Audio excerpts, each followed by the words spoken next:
Guys, जेके lawn job channel में आपका बहुत बहुत स्वागत है। सब्सक्राइब कीजिए जेके लॉन जॉब चैनल को और पाते रहे रोजाना मल्टीपल चॉइस क्वेश्चन हिंदी और इंग्लिश लैंग्वेज में। ठीक है, तो चलिए आपकी बॉटनी स्टार्ट करते हैं, जो कि एंट्रेंस एग्जाम में अक्सर आपसे पूछा जाता है। ठीक है, शुरू करते हैं। निम्नलिखित में से कौन विषाणुओं पर लागू नहीं होता है?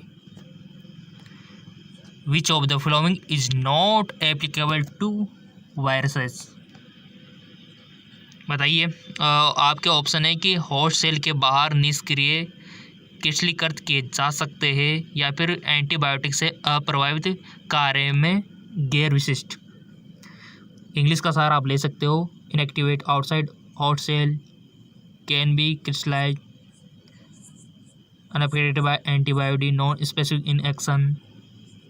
बताइए गाइस, कौन सा ऑप्शन सही है, क्योंकि उसके बाद हम आपको राइट ऑप्शन बताएंगे। इसका लगा लिया वो टिक्का आपने, तो सो सिंपल इसका राइट ऑप्शन हो जाएगा कार्य में गैर विशिष्ट, non specific in action. Next, आवर्त बीज यानी कि एंजियोस्पर्म के गुरु बीजाणुध्वनि का सामान्य नाम क्या है? What is the common name of megasporangia of angiosperm? भ्रूणथैली, बीजांडासन, अंडाशय या फिर बीजांड। बताइए इसका राइट ऑप्शन क्या होगा? सो गाइस, इसका राइट ऑप्शन होगा आपका ओविल्स यानी कि बीजांड। ठीक है, नेक्स्ट, भूक्षरण के प्रभाव क्या है? What are the effect of soil erosion? केवल अकाल, केवल आकस्मिक बाढ़, केवल जलाशयों का अवसादन या फिर उपयोग सभी? इसका राइट ऑप्शन हो जाएगा आपका उपयोग सभी, यानी कि केवल अकाल भी है, बाढ़ भी है, जलाशयों का अवसादन भी है, उपयोग सभी इसका राइट ऑप्शन हो जाएगा। नेक्स्ट, ग्लूकोज से पायरुविक अम्ल में रूपांतरण की प्रक्रिया का क्या नाम है? What is the name of process of conversion of glucose to pyruvate acid? Electron transport, TCA चक्र, ग्लाइकोलिसिस, ग्लूकोजेनेसिस। इसका राइट ऑप्शन हो जाएगा आपका सिंपल सा ग्लाइकोलाइसिस। ठीक है, ग्लाइकोलिसिस आप इसको बोल सकते हो, ग्लाइकोलाइसिस। अगला क्वेश्चन है मोस्ट इंपॉर्टेंट। रोजाना आपको मिलते रहेंगे, आपको तो चैनल सब्सक्राइब करके बेल आइकन पर प्रेस करना है। इन्फ्लुएंजा एक विषाणु के कारण होता है जो अंडाकार या गोलाकार होते हैं, जिनमें नीत होते हैं।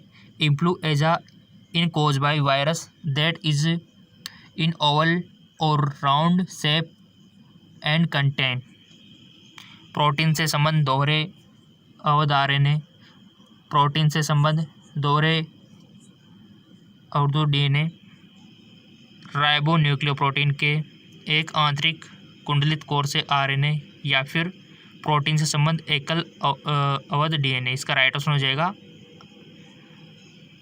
राइबो न्यूक्लियोप्रोटीन के एक आंतरिक कुंडलित कोर से आरएनए। ठीक है, राइबो न्यूक्लियोप्रोटीन के। ठीक है, अगला क्वेश्चन, एक शुद्ध प्रोटीन अणु में सामान्य रूप से कितने सिरे होते हैं? How many and does a पूर प्रोटीन मॉलिक्यूल नॉर्मली हैव? विभिन्न सिरे, इनमें से कोई नहीं, 4 सिरे, 2 सिरे। सिंपल सा आंसर हो जाएगा इसका 2 सिरे, 2 ends. Next,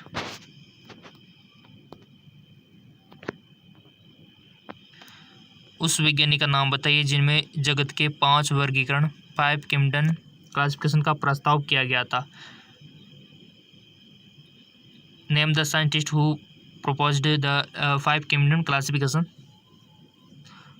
Hugo de Vries, Robert Hooke, Robert Brown, Wayne Tinker. Right option is Wayne Tinker.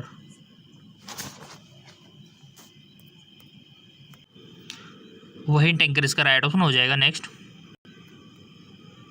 सारे क्वेश्चन इंपॉर्टेंट है और ऐसे क्वेश्चन आपको मिलते रहेंगे। आपको तो चैनल सब्सक्राइब करके बेल आइकन पर प्रेस करना है। इसी प्रकार के मल्टीपल चॉइस क्वेश्चन रोजाना आपको मिलते रहेंगे। मुक्त रूप से तैरने वाले पौधों को पहचाने जो जलक्रम के संक्रमण समुदाय यानी कि ट्रांजिशनल कम्युनिटी पर कब्जा करते हैं।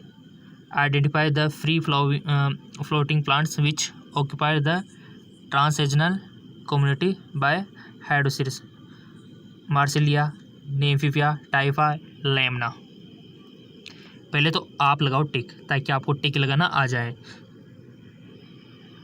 नहीं तो आप इंट्रेंस एग्ज़ाम में गलती करके आओगे, क्योंकि यहाँ पर प्रैक्टिस नहीं होगी ना आपकी टिक लगाने की।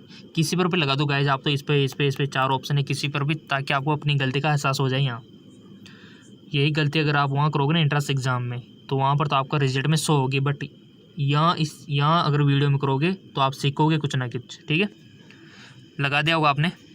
लेमना इसका राइट ऑप्शन होगा। अब ईमानदार से बताना किसका सही था किसका गलत था।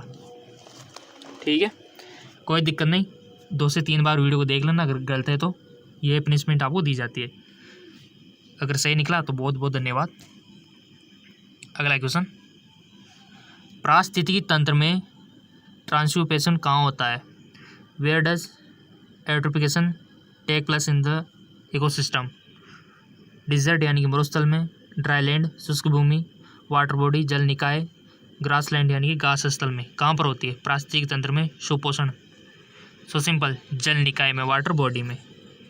ठीक है, नेक्स्ट क्वेश्चन तो सारे इंपॉर्टेंट है गाइस आपके लिए। वर्तिकाग्र और परागकण के बीच रासायनिक स्वाद को पहचानने में मदद करता है, कौन करता है? The chemical dialogue between stigma and the pollen grain help to recognise antipodal, pollen tube, sperm nucleus, right pollen. Right option is right pollen. Okay, next, आवर्तबीजी के परागकणों को बिना किसी शरण के जीवाश्म के रूप में अच्छी तरह से संरक्षित क्यों किया गया? माइक्रोपाइल की उपस्थिति, स्पोरोपोलिन की उपस्थिति, आवरण की उपस्थिति, अंतःशोल की उपस्थिति। राइट ऑप्शन हो जाएगा आपका स्पोरोपोलिन की उपस्थिति। नेक्स्ट, कौन सा ऊतक पेरिडर्मा का निर्माण करता है? Which tissue produce periderm? Cork cambium, vascular cambium, या फिर आपका सेकेंडरी कॉर्टेक्स, या फिर procambium. Right option is cork cambium. Next, निम्नलिखित कथनों में से कौन सा एंजाइम के विषय में असत्य है? Which of the following statement is incorrect about the enzyme? यानी कि ये क्वेश्चन आपकी नॉलेज चेक करना चाहता है कि आपको एंजाइम के बारे में कितनी नॉलेज है। ऐसे क्वेश्चन बनते हैं आपके एंट्रेंस एग्जाम में। सो इसका ऑप्शन है, एंजाइमों को अधिकतम गतिविधि के लिए अनुकूलन पीएच की आवश्यकता होती है। एंजाइम उच्च तापक्रम पर विकृत हो जाते हैं। अधिकांश एंजाइम प्रोटीन होते हैं लेकिन कुछ लिपिड होते हैं। या फिर एंजाइम अपने क्रियान्वयन में विशिष्ट होते हैं, यानी कि enzyme are specific in their action. कौन सा आपको असत्य लग रहा है, इनकरेक्ट लग रहा है, बताओ। पहले तो आपको करेक्ट वाला मालूम होना चाहिए, तभी तो आपको आएगा ना। 3 तो इसमें करेक्ट है और 1 इनकरेक्ट है, तो वही आपको बताना है। लगाओ टिक, लगा दिया।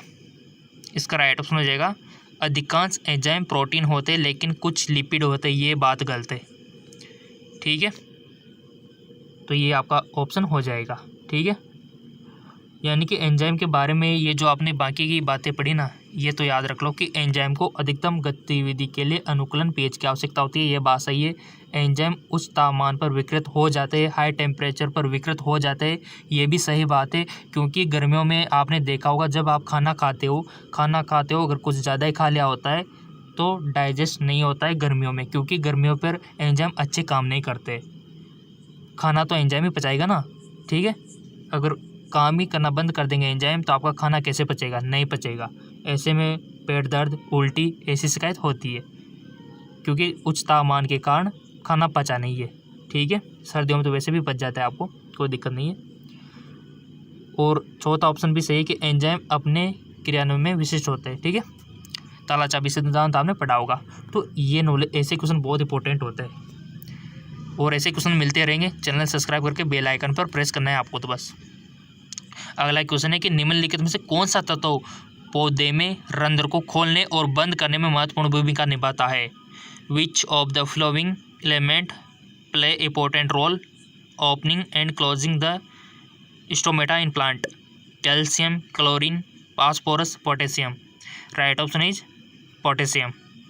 ठीक है, सो पोटेशियम तत्व पौधों में रंध्र को खोलने और बंद करने में महत्वपूर्ण भूमिका निभाता है, इंपॉर्टेंट रोल अदा करता है। अगला क्वेश्चन है आपका, ई कचरे के उपचार के लिए कौन सी कारगर विधि है बशर्ते इसे पर्यावरण अनुकूल तरीके से किया जाए।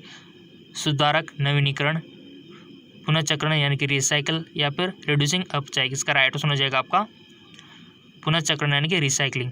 अगला क्वेश्चन है, क्वेश्चन तो रोजाना मिलते रहेंगे, आपको घबराना नहीं है। ठीक है, चरम स्थितियों में उनके जीवित रहने के आधार पर यू बैक्टीरिया में विभिन्न आद्य बीजाणु की मुख्य विशेषता क्या है।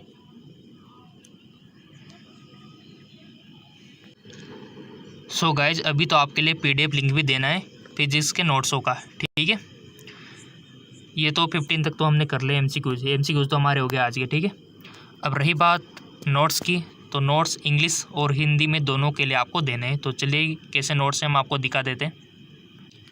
सो गाइज, ये है फिजिक्स के नोट्स इंग्लिश मीडियम वालों के लिए और हिंदी मीडियम वालों के लिए भी है। ठीक है, बहुत ही अच्छे हैं, देख सकते हो आप। सब कुछ इसमें लॉ ऑफ कंजर्वेशन सब कुछ दिया हुआ है, यानी कि आपका लेसन फर्स्ट और सेकंड और थर्ड तीनों के लिंक आपको, यानी कि एक लिंक है उसको ओपन करोगे ना, हम सब आपको बताएंगे सारा क्राइटेरिया भी, ये देख पा रहे होंगे ना आप। ठीक है, तो ये सब हिंदी मीडियम, ये इंग्लिश मीडियम वालों के लिए। ठीक है, सब कुछ मिलेगा इंग्लिश मीडियम में आपको। ये देखिए, इसका लिंक नीचे डिस्क्रिप्शन में दिया हुआ है, बट उसको कैसे किस प्रकार से मैनेज करना है उसको हम आपको सिखाएंगे। अब हिंदी का भी हम आपको दिखा देते हैं। ये है हिंदी का पीडीएफ। ठीक है, फिजिक्स चैप्टर फर्स्ट, सेकंड और थर्ड तीनों के लिए। अब ऐसे देखो, इंग्लिश मीडियम का लिंक, हिंदी मीडियम का लिंक, ऐसे तो आपके बहुत सारे लिंक हो जाएंगे। Part second third part, part second third part, 6 link होते हैं, बट आपको नीचे एक लिंक मिलेगा, उस पर आप सीधे वेबसाइट पर पहुंच जाओगे। वहाँ पर आपको वेबसाइट कैसे हम आपको दिखा देते हैं। लिंक एक ही मिलेगा नीचे, उस पर आपको क्लिक कर देना है। क्लिक करने के बाद कुछ इस प्रकार का पृष्ठ ओपन होगा। सो गाइस, जैसे आप डिस्क्रिप्शन में दिए हुए लिंक पर क्लिक करोगे तो हमारी ये वेबसाइट ओपन हो जाएगी, और इस पर जैसे आप स्क्रॉल डाउन करोगे नीचे, तो ये लीजिए, आपको ये सारे पीडीएफ यहाँ पर आपको मिल जाएंगे एक ही जगह पर। देख पा रहे होंगे, ये हिंदी मीडियम वालों के लिए part first, part second, part third chapter यानी कि इलेक्ट्रोस्टैटिक वाला सब कुछ आपको मिल जाएगा। इसके बाद आपको इंग्लिश मीडियम वालों के लिए part first, second, electrostatic chapter वाला। ठीक है, लिंक नीचे डिस्क्रिप्शन में दिया हुआ है, जाइए डाउनलोड कर लीजिए पीडीएफ फाइलों को और अपने मोबाइल में सेव कर लीजिए। ओके, धन्यवाद।